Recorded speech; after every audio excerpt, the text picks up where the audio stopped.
So, we're back in the garage. We're going to be doing the rear end today. Sorry for the time lapse in the videos. Life happened. And when life happens, that pretty much ends everything. Anything fun anyhow. So, when you take your rear end out, it's 2 bolts on the top and a bolt on the side. It's pretty simple. I don't think I need to go over that. A little observation makes it pretty clear what has to happen to take the rear end out. And then you take the cotter key off one tire, and the other tire allows you to have a stand for dismantling. And I'll show you how to dismantle it.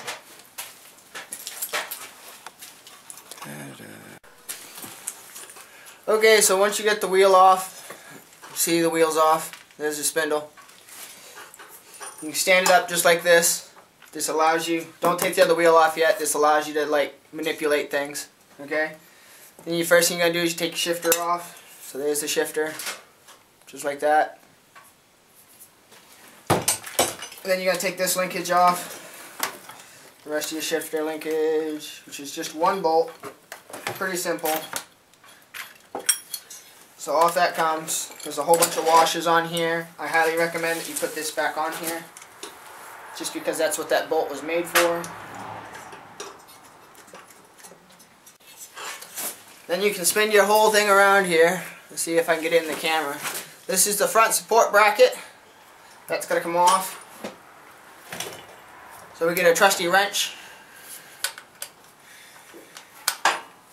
And off it comes.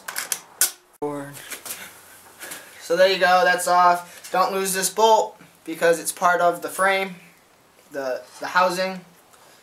So keep that in mind.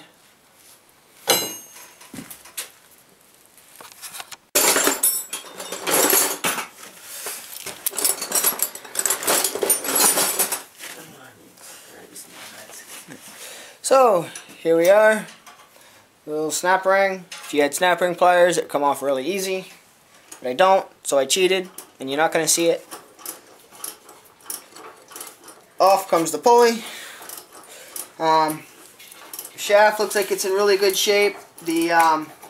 Just so I can show you, we had a little fear of this because, as you can see, this pulley is all afloat. But it's just the pulley, not the shaft. So off that comes. The next step, after you take everything off, is to clean all of this crap off the top of it. The easy way to do this is with a pressure washer. But seems it's way too fucking cold outside to use a pressure washer, we're going to not use a pressure washer.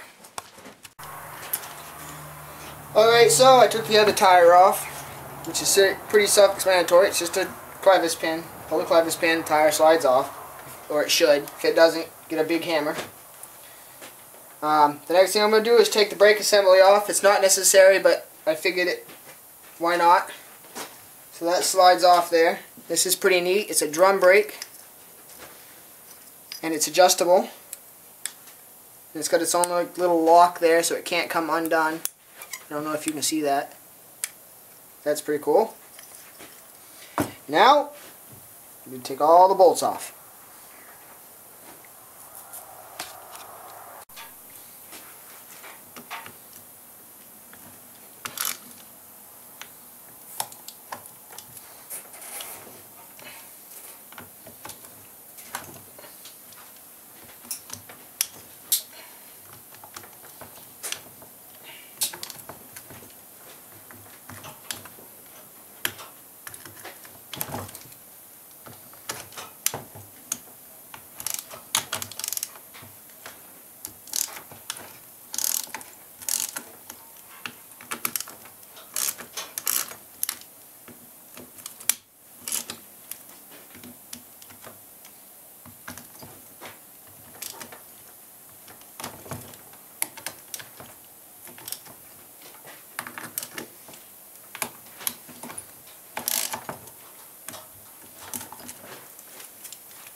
think I got this thing set to work.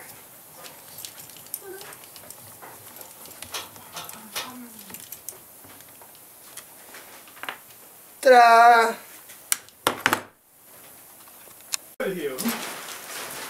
Okay, so now we gotta separate the cases.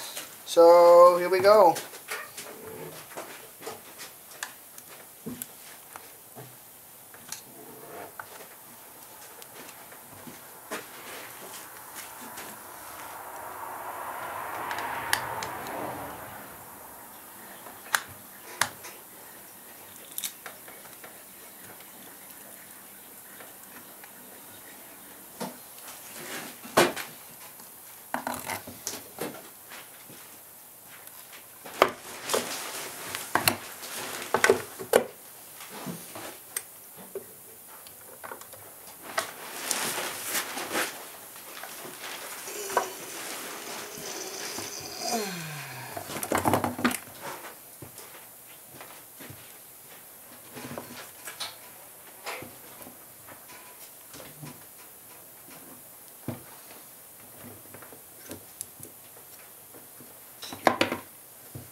Ta-da! 2 pieces. We officially have 2 pieces. Okay, so now what we got to do is take this assembly out. The interesting thing about this Spicer transmission that we have here, opposed to the Tecumseh versions, is this second set of gears is actually on this rear axle. So we'll have to see how that plays out when we're beating it. But anyway, next step is to pull this out. There's one. There's your ring gear. There's the sprockets from inside. And there is your other shaft. So we'll get this all cleaned up and get ready to weld. I'll see you then. Alright, so now you can see that it's all welded together and welded up solid. These gears right here are welded to the shafts. The shafts are welded to the center of the ring gear here. See, it's all done. It's nice and loose. So now we got to reassemble it and pray she works.